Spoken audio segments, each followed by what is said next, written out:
राधे राधे, नमस्कार। मैं स्वागत करता हूँ आपका अपने यूट्यूब चैनल पर। एंड आज हम डिस्कस करेंगे कि क्या सैलरी है, क्या बेनिफिट्स हैं, है ना। एम्स ज्वाइन करने के किसी कैंडिडेट ने मुझे मैसेज किया हुआ था इसके रिगार्डिंग। सो ये भी मैं अपडेट कर देता हूँ। जो कैंडिडेट वर्किंग है अभी स्टेट पुलिस डिपार्टमेंट में, उनके क्वेश्चन जेन्युइन है, तो मुझे लगा कि इसके ऊपर प्रॉपर डिटेल अवेलेबल भी नहीं, इसलिए ये डिटेल मैं आपको प्रोवाइड कर देता हूँ। सो सबसे पहले कि एम्स ज्वाइन क्यों किया जाए, तो सबसे बड़ी बात है कि ऑटोनॉमस इंस्टीट्यूट है, ministry of health and family welfare के अंडर। तो ऑफ कोर्स आपको एक प्रेस्टीज, आपकी इज्जत रहेगी समाज में, है ना। आपको बहुत से मेडिकल बेनिफिट्स हैं। जहाँ आप देखते हैं कि एम्स में इतनी बड़ी बड़ी लाइन लग रही है ट्रीटमेंट के लिए, वहीं आप वर्क कर रहे हैं। आपको नेशन को सर्विस करने का भी मौका मिलता है। आप नेशन में देश सेवा भी कर सकते हैं आप, है ना। और खुद का भी हेल्थ का ध्यान रख सकते हैं। दूसरा है, जितने भी सेंट्रल गवर्नमेंट के सर्विस बेनिफिट्स होते हैं वो सभी एम्स के एम्प्लॉयज़ को मिलते हैं। ठीक है। जॉब सिक्योरिटी है। ऐसा नहीं कि आपको आज निकाल दिया, कल निकाल दिया, फायर कर दिया। This is not the thing, है ना। It's a proper government job. और समाज में आपकी एक अच्छी इज्जत रहती है। आप कनिष्ठ प्रशासनिक अधिकारी, सहायक प्रशासनिक अधिकारी बनते हैं, हाँ? और नेशन वाइड ग्रोथ अपॉर्चुनिटीज़ हैं। कुछ साल वर्क करने के बाद आप डेप्यूटेशन पर जा सकते हैं। बड़े से बड़े ऑर्गेनाइजेशन में आप डेप्यूटेशन पर जा सकते हैं, क्योंकि एडमिनिस्ट्रेशन का वर्क ऐसा है।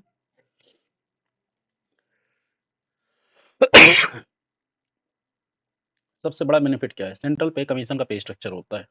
तो अभी जो 8वां वेतन आयोग लागू होगा 1 जनवरी से, वो जब भी मिलेगा आपको एरियर के साथ पैसे मिलेंगे उसमें। तो आपकी टाइम टू टाइम ग्रोथ होती रहेगी। एनपीएस में गवर्नमेंट का कंट्रीब्यूशन तो है ही, तो आपकी सेविंग होती रहती है। उसमें भी इन्वेस्टमेंट ऐसा है कि कुछ शेयर्स में इन्वेस्ट होता है, इक्विटी में इन्वेस्ट होता है, कुछ गवर्नमेंट सिक्योरिटीज़ में इन्वेस्ट होता है। तो कहीं ना कहीं अगर आप शेयर मार्केट में इन्वेस्ट नहीं भी कर रहे हैं तो भी आपके पैसे सही जगह इन्वेस्ट होगा। House rent allowance, TA DA, ये तो आपको मिलने ही है।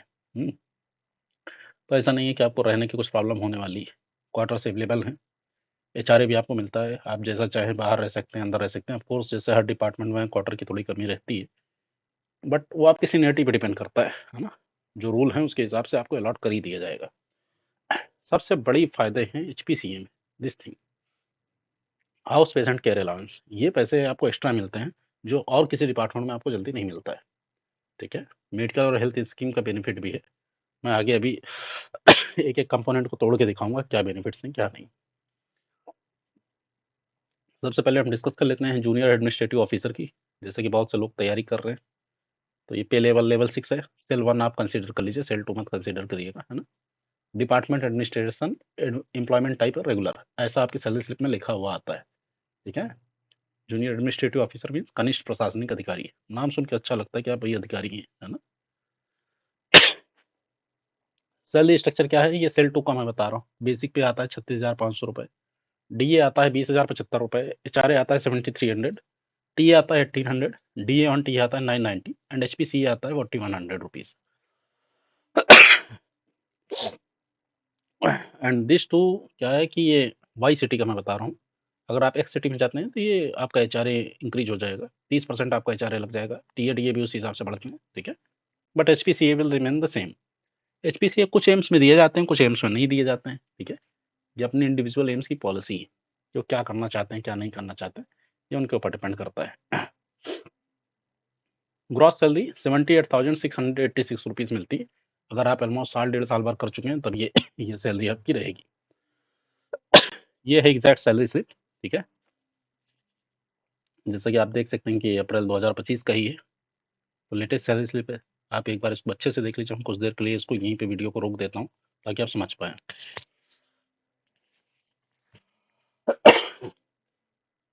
जैसा कि बेसिक पे आपको दिख ही रहा है 36,500, 20,075 रुपये डीए दिख रहा है, टीए 1,800, 990 रुपये DA on TA, HRA 7,300। NPS में एम्प्लॉयर का contribution 7,921, HPCA that is hospital patient care allowance that is 4,100, है ना। अब कुछ कटौती भी होगी, तो कटौती होती है एनपीएस के टायर 1 में 5,658 रुपीज़। एम्प्लॉयमेंट हेल्थ स्कीम है, उसमें 450 रुपये कट जाते हैं। और आप देखें एनपीएस में एम्प्लॉयर का भी कंट्रीब्यूशन 7,921 होता है, 14,029 रुपए की टोटल कटौती हो गई। कितने में? 78,686 रुपीज़ में से। ठीक है, ये मैं आपको सैलरी स्लिप इसलिए शेयर कर रहा हूँ, इसलिए दिखा रहा हूँ, है ना, कि आपको मोटिवेशन रहे कि आप इनफ एक ठीक ठाक लाइफ जी सकते हैं, है ना। ईमानदारी से काम करेंगे तो भी आपको किसी भी तरह की पैसे की कमी नहीं पड़ने वाली, और ईमानदारी से कार्य करिएगा, देश सेवा के लिए आगे बढ़िएगा, ताकि जो हमारे प्राइम मिनिस्टर हैं उनका जो भी अमृत काल का गोल है वो हम अचीव कर पाएँ, है ना, उसमें सहभागी भी बन पाए। ठीक है, सो शुद्ध वेतन कितना आता है काट पीट के? 64,657 रुपए, 64,657 रुपीज़ आता है आपके हाथ में। That is on level 6। Level 7 double O आप बनते हैं तो उसके अलग बेनिफिट्स हैं। ठीक है, बहुत सी डिटेल्स मैंने इस सैलरी स्लिप से हटा दी क्योंकि दैट प्राइवेसी का इशू है। ठीक है, सो बट आपके जितने काम की चीज़ है वो तो मैंने आपको बता ही दी है। सो जो काम की चीज़ें हैं वो तो मैंने बता ही दी है आपको।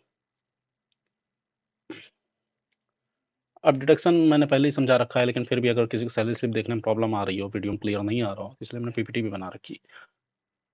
हम्म, एक बार ढंग से देख लीजिए, आपको पता रहेगा। ईएचएस के बहुत बेनिफिट्स हैं, आप डायरेक्ट एम्स में ही ट्रीटमेंट करा सकते हैं। ठीक है, एम्स में सीजीएचएस का कवरेज अभी नहीं है कई एम्स में, बट एम्स के अंदर आप ट्रीटमेंट करा सकते हैं अपना, अपनी फैमिली का। ऑफकोर्स टर्म्स एंड कंडीशन वही लागू होंगी। ये डिपेंडेंट हैं तो 9,000 रुपये पर मंथ का इनकम है। ठीक है, प्लस डीए।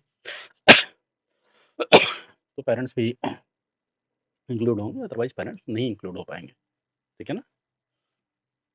अब देखिए ईएचएस का बेनिफिट समझिए आप, लोग क्या है इंश्योरेंस करा रहे हैं, हेल्थ इंश्योरेंस होता है ना, अपना अकेले का आप कराइए तो आपका 7,000 8,000 रुपये ठीक ठाक इंश्योरेंस लेंगे, तो उसमें भी लिमिट है। हम्म, यहाँ आपका आपकी वाइफ का, आपके बच्चे का, आपकी फैमिली का पूरा इंश्योरेंस है, कवरेज है, and there is no limit. ठीक है, एम्स जैसे प्रेस्टिजियस इंस्टीट्यूट में आप अपना इलाज करा सकते हैं, अपनी फैमिली का इलाज करा सकते हैं। माफ कीजिएगा, थोड़ा बुखार है मुझे, इसलिए अभी मैं इस हालत में हूँ। जल्दी ही मुझे लग रहा है मुझे अपना भी ट्रीटमेंट कराना पड़ेगा। सो टोटल डिडक्शन 14,029 है। नेट इन हैंड्स ये आपका आसपास आ जाता है, 65,000 के आसपास हम मान लो। ठीक है, 8वें वेतन आयोग के बाद अगर मैं मान के चलूँ कि 2.1 2.2 फैक्टर लगा, ठीक है, तो जो बेसिक पे है उसको मल्टीप्लाई कर लीजिए। जैसे अभी का मैंने आपको बताया ना कि बेसिक पे मेरी कितनी है, आप यहाँ से देख सकते हैं 36,500 है। सो 36,500 इंटू अगर हम करते हैं 2.1, तो ऑलमोस्ट बेसिक पे ही आपका 77,000 के आसपास जाएगा, 76,650 रुपीज़। तो आप समझ सकते हैं कितना बेनिफिट है आने वाले टाइम में, इसलिए मन लगाकर तैयारी करिए। ये वीडियो सिर्फ आपको मोटिवेट करने के लिए है, और जिनका कन्फ्यूजन है कि किसी और गवर्नमेंट जॉब को रिजाइन करके एम्स में आना चाह रहे हैं, ये उनके लिए। ठीक है, सिर्फ अगर ये मोटिव है कि पैसे कमाने हैं, तब सरकारी नौकरी आपके लिए नहीं है। सरकारी नौकरी समाज में इज्जत होता है, समाज में आपका एक रुतबा होता है, उसके लिए आप कर सकते हैं। बाकी पैसा कमाना है तो फिर बिजनेस करिए, फिर तो उसी में बेनिफिट है आपका, है ना। रिटायरमेंट एंड सोशल सिक्योरिटी क्या बेनिफिट्स हैं? तो एनपीएस मिलेगा तो आपको पेंशन मिलेगी। ठीक है, एनपीएस में पढ़ाने वाला भी हूँ, है ना, आज या कल में आपको वीडियो मिल जाएगा। एम्प्लॉयर कंट्रीब्यूशन इंक्लूड किया जाता है, लॉन्ग टर्म फाइनेंशियल सिक्योरिटी होती है, जब तक कमा रहे हैं तब तक तो पैसे मिल ही रहे हैं आपको, कमाने के बाद भी पेंशन मिलेगी आपको। ठीक है, करियर ग्रोथ क्या है? आप मान लीजिए एलडीसी हैं, आप यूडीसी हैं, है ना, आप इसके सीसी हैं, स्टोर कीपर कम क्लर्क हैं, तो कोर्स आप लिमिटेड डिपार्टमेंटल एग्जाम्स दे सकते हैं और आप आगे बढ़ सकते हैं। अगर आप एम्स दिल्ली में देखेंगे तो एम्स दिल्ली पेपर कंडक्ट कराती है ना, और उस पर आप एलडीसी हैं तो आपका ग्रोथ चैनल बहुत आगे तक है। आप पेपर दे के यूडीसी बन सकते हैं, यूडीसी के बाद आप जियो बन सकते हैं। ठीक है, और नहीं है तो भी modified assured career program scheme है, एमएससीपी स्कीम बोलते हैं उसको। उसमें 10-10 साल पे आपको एक एक लेवल प्रमोट किया जाएगा। तो ऐसा नहीं कि प्रमोशन है ही नहीं, बहुत लोगों के अंदर ये भी कन्फ्यूजन है। ठीक है, डिपुटेशन की अपॉर्चुनिटीज़ है, अच्छे अच्छे डिपार्टमेंट में अच्छी अपॉर्चुनिटीज़ है ना। सीबीआई में आती है, आप सीबीआई में अप्लाई कर सकते हैं अगर आपकी बड़ी इच्छाएं हैं। एडमिनिस्ट्रेशन आप किसी और डिपार्टमेंट में कर सकते हैं, किसी और डिपार्टमेंट में जो भी एडमिनिस्ट्रेशन के रोल है आप वहाँ अप्लाई कर सकते हैं। ठीक है, वो डिपेंड करेगा कि आपका डिप्यूटेशन अलाउ किया जाता है या नहीं किया जाता, बट देयर आर अपॉर्चुनिटीज़, है ना। ऑल इंडिया एक्सपोजर है, इतने एम्स हैं, आप अपने स्टेट के पास रह सकते हैं, आप होम स्टेट चॉइस भर सकते हो, है ना, होम स्टेट मिल सकता है। जैसे कि सबको पता ही है कि मैं अभी होम स्टेट में नहीं था, बट अभी मैंने एग्ज़ाम क्लियर किए and now I will get my home state. So that is the benefit. आपको अपॉर्च्युनिटीज़ बहुत हैं, ऐसा नहीं है कि आपको अपॉर्च्युनिटी नहीं मिलेगी। आप अच्छे पढ़ने में हैं, आप मेहनत करने वाले हैं, तो ईश्वर खुद आपके ऊपर कृपा करेगा, और आप आगे बढ़ पाएँगे, ठीक है? ड्रीम जॉब क्यों है लोगों के लिए? तो भई स्टेबल इनकम है, रिस्पेक्ट है, रिस्पॉन्सिबिलिटी, आपके पास हज़ारों कॉल आएँगी कि मेरे फलाना रिलेटिव के हैं, उनको प्रॉब्लम है, उनका ट्रीटमेंट करा दीजिए, है ना? लोगों को पता नहीं है बेसिक। एक्चुअली आप करते कुछ नहीं हो, आप बेसिकली उनका जो प्रोसेस है फॉलो वही कराते हो, बट आप एटलीस्ट उनको हेल्प कर सकते हो। एक्सीलेंट वर्क इकोसिस्टम है। आपको ऑफिस पॉलिटिक्स ज़्यादा देखने को नहीं मिलेगी। Of course it's a government job, सबको पता है कि 60 साल तक हमें एक-दूसरे के साथ काम करना है। हुँ? तो कोई क्यों ही पॉलिटिक्स करेगा इतनी, समझ रहे हैं आप? और सर्विंग प्रीमियर है हेल्थ इंस्टीट्यूशन ऑफ इंडिया। आप अगर हॉस्पिटल्स की बात करें, तो सबसे बड़ा हॉस्पिटल्स कौन है? पीजीआई है, एम्स है ना? सभी तरह का ट्रीटमेंट्स अवेलेबल हैं। हाँ, तो आप एक हेल्थी लाइफ़स्टाइल जी सकते हैं और फाइनेंशियल स्टेबिलिटी तो है ही आपके साथ, ठीक है? इसके साथ बहुत और बेनिफिट्स आते हैं जो मैं अभी एक वीडियो में कवर नहीं कर पा रहा हूँ। जैसे हाउस बिल्डिंग अलाउंस मिल जाएगा, घर खरीदना है आपको तो, ठीक है? ब्रीफ़केस रिइंबर्समेंट मिलता है, आपको बैग खरीदना है उसका रिइंबर्समेंट मिलेगा, लैपटॉप के लिए रिइंबर्समेंट है। ये सब अलग बेनिफिट्स हैं, ठीक है? ये तो मैं इन जनरल आपको जो मेजर बेनिफिट्स हैं वो मैं बता रहा हूँ। दूसरी चीज़, जिन जिन कैंडिडेट का मेरे पास क्वेश्चन आया था वो स्टेट पुलिस में वर्किंग है, तो उनके लिए मैं थोड़ा-सा क्लियर कर देता हूँ, क्योंकि काफ़ी लोग रिज़ाइन करके आए हैं सीआईएसएफ से, सीआरपीएफ से। देखिए, जो फ़ोर्स की जॉब है, जो यूनिफ़ॉर्म की जॉब जॉब है, उसके अपने बेनिफिट्स, अपने प्रोस, अपने कॉन्स हैं। अगर आप पुलिस में हैं, आप भर्ती में हैं, आप गए, आपको 4 लोग देख के थोड़ा-सा तो डर ही जाते हैं कि यार पुलिस आई, क्या हो गया, मैंने कुछ गलत कर दिया? ये एम्स में आपके साथ नहीं होने वाला। आप एम्स से बाहर हैं, आप एक सिंपल ऑर्डिनरी पर्सन हैं। अब पुलिस में कॉन्स ये है कि भई उनको ऊपर बहुत ज़्यादा वर्कलोड है ना? 24/7 ड्यूटी है ना? फैमिली टाइम तो थोड़ा नहीं दे पाते हैं उतने अच्छे से, और बहुत हार्ड वर्किंग है ना? हमें रिस्पेक्ट करनी चाहिए उनकी, क्योंकि सिर्फ़ लोग नेगेटिव दिखाते हैं कि यार पुलिस खराब है, घूस लेती है, ये है, वो है करके। बट आप देखो, आप कितना इस ठंड में जब माइनस में टेम्परेचर जाएगा, 4 डिग्री 3 डिग्री सेल्सियस है, तो पुलिस कहाँ वर्क कर रही होगी? पुलिस लगी होगी रोड पे, नाकाबंदी कर रही होगी कि आपके साथ कुछ गलत ना हो। जब आप सो रहे हो तो फिर वो वर्क कर रहे हैं, है ना? और देखिए, हर जगह हर जगह कुछ ना कुछ खराबी होती है ना? एक तो बंदे गलत हैं तो उसकी वजह से पूरी की पूरी यूनिफ़ॉर्म सर्विस को गाली देना, गंदा बोलना, इट्स नॉट गुड, ठीक है? सबके अपने रोल्स हैं, सबके अपने ड्यूटी है, और सब अपना-अपना निभा रहे हैं, इसलिए देश चल रहा है, इसलिए देश आगे बढ़ रहा है, ठीक है? हुँ, और अगर आपने चाणक्य जी को पढ़ा होगा तो आपको पता होगा कि थोड़ा बहुत प्रॉब्लम्स हर इंस्टीट्यूशन में हैं? इवन मैं बोलना तो नहीं चाहता, लेकिन उसमें कुछ गलत तरीके भी होते हैं, उससे भी ग्रोथ होती है, लेकिन आपको फॉलो नहीं करना है। हाँ? सो जो लोग पुलिस सर्विस में हैं, किसी यूनिफ़ॉर्म सर्विस में हैं, सीआईएसएफ, सीआरपीएफ में हैं, तो आपके लिए बेनिफिट्स ये हैं कि आपको टाइम टू टाइम वर्क करना है, 9:30 बजे गए, 5:30 बजे घर वापस आ गए, फैमिली को आप अच्छे से टाइम दे पाएँगे, और ज़्यादा प्रॉब्लम नहीं है, ऐसा नहीं 24/7 आपको वर्क करना है। ऑफ कोर्स किसी दिन काम आ सकता है, कुछ मेजर रिक्रूटमेंट आ गए, तो आपको काम करना पड़ेगा, कोई इमरजेंसी आ गई, तो काम करना पड़ेगा। अभी ऑपरेशन सिंदूर के दौरान चांसेज़ ये हो गए थे कि अ, कई लोग छुट्टी लेना चाहते थे, उनकी अगर रियल इमरजेंसी थी, नॉट कि ऑपरेशन सिंदूर हो रहा है और बॉर्डर एरियाज़ में पोस्टेड हैं, ऐसा नहीं है, रियल इमरजेंसी थी, बट सभी छुट्टियाँ कैंसल हो गई, ठीक है? तो आप ज़ाहिर-सी बात है, ये इमरजेंसी सर्विसेज़ में वर्क कर रहे हैं, तो कभी-कभार तो ऐसी चीज़ें आ सकती हैं और उसके लिए आपको मेंटली रेडी भी रहना चाहिए, ठीक है? लेकिन overall work is good, work condition is good, promotion channels open हैं, किसी के बहकावे में नहीं है, ठीक है? जो भी ये पेपर दे रहा है, वो ये तो मान के चला है कि भई मुझे ये जॉब चाहिए, उसके बाद आप क्लियर करो ना, आपकी कैपेबिलिटी पर डिपेंड करता है कि आप कितना क्लियर कर सकते हो, कितना नहीं कर सकते हो, ठीक है? कोई इंस्टीट्यूट आपको रोक नहीं रहा है। 3 साल का, 4 साल का एडमिनिस्ट्रेशन का एक्सपीरियंस लेने के बाद लोग असिस्टेंट रजिस्ट्रार, रजिस्ट्रार के लिए अप्लाई करते हैं। हाँ, सो अगर आप देखेंगे, आप कुछ नहीं, आप एम्प्लॉयमेंट न्यूज़ खोल के देख लीजिए, आपको अपॉर्च्युनिटीज़ दिख जाएँगी कि 3 साल एडमिनिस्ट्रेशन का एक्सपीरियंस के बाद आपको कहाँ-कहाँ अवेलेबल है अपॉर्च्युनिटीज़, ठीक है। निगेटिव है, transfer policy as on date तो नहीं है, ठीक है। आप जो एम्स मिला काम तो वहीं करना है। आगे हो सकता है हो जाए, मामला विचाराधीन है, सुनने में आया है ऐसा, बट अभी ट्रांसफ़र पॉलिसी नहीं है। जो मिलेगा आपको वहाँ काम करना पड़ेगा, उसके बाद आप फिर से पेपर दीजिए, अगर आपको कहीं अपने होम स्टेट जाना है तो। दूसरा चीज़ है सैटरडे वर्किंग है, हाफ डे आपको सैटरडे में काम करना पड़ेगा, ठीक है। ये मेजर जो इश्यूज़ थे वो मैंने आपको बता दिए हैं। इसके अलावा अगर आपको कोई क्वेरी है, जो इस वीडियो में मैं कवर नहीं कर पाया हूँ, तो आप कमेंट कर दीजिए, मैं आपको कमेंट सेक्शन में बता दूँगा। टेलीग्राम ग्रुप की लिंक तो है ही नीचे, है ना? वहाँ आप वन ऑन वन भी बात कर सकते हैं, ठीक है। जो और बेनिफिट सेंट्रल गवर्नमेंट को है, वो सब आपको मिलेगा। ये मैंने कुछ स्पेसिफिक चीज़ें बता दी जिसमें लोगों को बहुत कन्फ्यूजन है, ठीक है। अच्छे से पढ़िए, लिस्ट में नाम आए आपका, ये सब तो बहुत बात की चीज़ें हैं, ठीक है।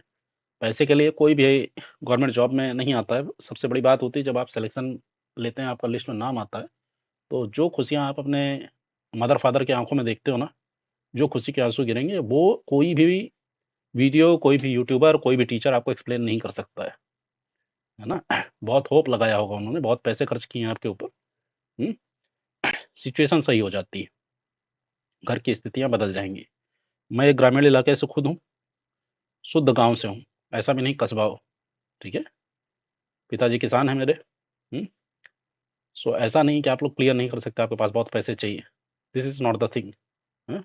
मदर मेरी हाउसवाइफ़ है, सो जैसे आपका बैकग्राउंड है, वैसे ही मेरा बैकग्राउंड है। अब ये है कि अगर आप लोअर मिडिल क्लास से हैं, तो आपके लिए 60,000 सफिशिएंट है। आप अपनी फैमिली अच्छे से चला ले जाएँगे। लोग 15-20 हज़ार में चला ले जा रहे हैं, तो आपको तो 60-65 हज़ार मिल रहा है। और प्लस रिटायरमेंट में कोई चिंता नहीं कि भई फंड इकट्ठा करना है, बुढ़ापा कैसे बीतेगा। ये तो नहीं है ना। तो बेनिफिट्स हैं, अच्छे से वर्क करिए, लिस्ट में नाम लाइए और भरोसा रखिए, आपको जो भी हेल्प चाहिए। मुझे थोड़ा फ़ीवर हो रखा है, वरना मैं पूरी की पूरी मैराथन क्लास आज की आज अपलोड कर देता। मुझे रिकॉर्ड करना पड़ेगा, मैं ट्राई करूँगा। बट ये निश्चिंत रहिए, आपका सब कवर है और इसके बाद भी आपके जो स्किल टेस्ट होंगे, स्किल टेस्ट से बहुत लोग डर रहे होंगे ना, तो डरने की कोई ज़रूरत नहीं। वन ऑन वन क्लास मैं आपको दे दूँगा, आप निश्चिंत रहें इसके लिए, ठीक है?